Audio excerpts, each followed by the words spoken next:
Okay, let's talk about the 16th century. It was a time when a massive religious revolution just ripped Western Europe apart. But here's the mystery. While one half of Christianity was basically on fire, the other half, the Eastern Orthodox world, was quiet, almost completely untouched. So why? That's the question we're diving into today. So, picture this. It's the 1500s. Over in the West, you've got people like Martin Luther setting off the Protestant Reformation. It's this huge storm of debate and political chaos. But in the East, the Orthodox Church had a lot of the same problems. You know, corruption, super wealthy monasteries, all the stuff the reformers were angry about. And yet, no explosion, no revolution. The real question isn't whether they had reasons to reform, it's why that reform just never ever happened. So yeah, we're going to dig into this tale of two churches. We're going to investigate the mystery of a Reformation that just never showed up in the Orthodox world. We'll look at these failed attempts at alliances, some really deep theological divides, and of course, the raw politics that kept these two sides of Christianity on completely different tracks. And that really gets us to the heart of it, doesn't it? On one side, you have this revolutionary break from tradition, and on the other, this almost unshakable sense of continuity. Now, it's not like nobody in the East was complaining. Oh, they definitely were. The difference is that those complaints never caught fire and turned into a movement that could actually challenge the church itself.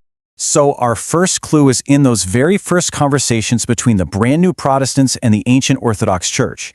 You know, on paper, they look like they could be natural allies. They both had a pretty big problem with the Pope in Rome. But as we're about to see, that was pretty much the only thing they could agree on. This whole timeline just tells a story of hope completely fizzling out. I mean, in 1519, Luther is pointing to the Orthodox saying, see, you don't need a pope. But then you jump forward to 1559, they send over this foundational Protestant text, the Confession of Augsburg, and they're met with just total silence. When Lutheran theologians tried again in the 1570s, they did get a reply, and boy, was it a shutdown. The Patriarch went through their beliefs, point by point, and basically called them heresy. By 1581, he was just politely asking them to please stop writing. This wasn't a simple disagreement, it was a fundamental rejection. So, why was the rejection so absolute? To get that, we have to look past the enemy of my enemy is my friend thing with the Pope and really uncover this massive, non-negotiable theological gulf that was sitting right between them. Right at the core of the Protestant Reformation is this idea, Sola Scriptura. It means Scripture alone. And it was this game-changing belief that the Bible is the one and only source of Christian truth. If it wasn't in the Bible, you didn't need it. And this slide, right here, shows you the whole conflict. For the Protestants, it was the Bible and nothing else. But for the Orthodox, it was the Bible, sure, but also holy tradition, all the wisdom and practices passed down for centuries, and the decisions made by the great church councils. To the Orthodox, Protestantism didn't look like a purer version of the faith. It looked like they were just chopping off huge, sacred parts of it.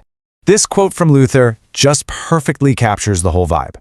The idea that any regular person with a Bible could stand up to the highest authorities in the church, that was incredibly empowering for the reformers. But to the Orthodox, it just sounded like a recipe for chaos. The thought that some random person's interpretation could just override the collective wisdom of saints and councils, it was absurd to them.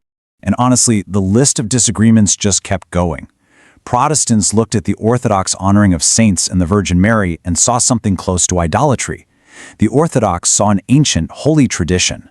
Protestants got rid of monasteries. For the Orthodox, monasticism was a spiritual pillar.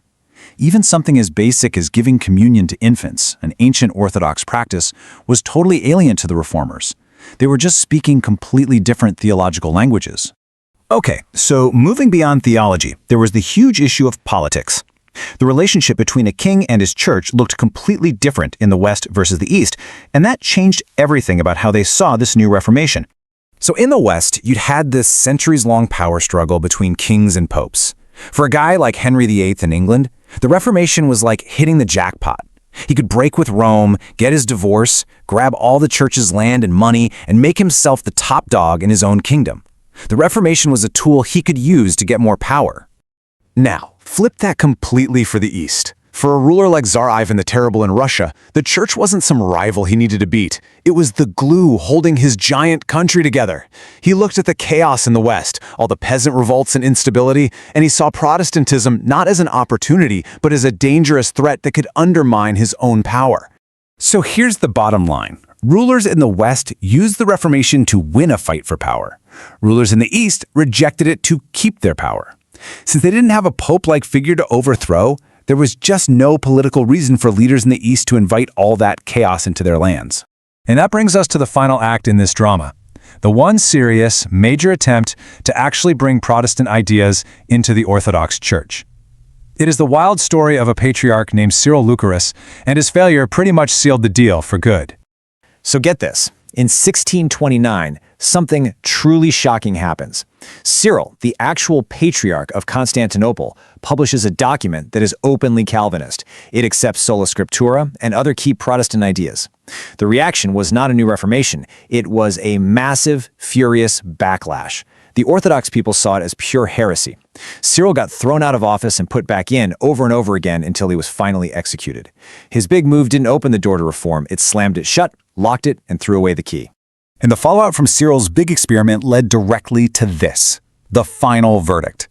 Decades after he was gone, Orthodox leaders met at the Synod of Jerusalem. Their one goal? To make it absolutely crystal clear where they stood. They officially reaffirmed all the Orthodox beliefs and systematically condemned Protestant ideas as false. This wasn't just another letter. This was the Church's most definitive no to the Reformation, period. Which leaves us with this final thought. When you look at all of the deep theological and political differences, was an Orthodox Reformation just never in the cards? Or did the spectacular failure of one man, Cyril Lucaris, create such a powerful backlash that it slammed the door on any chance of reform for centuries to come?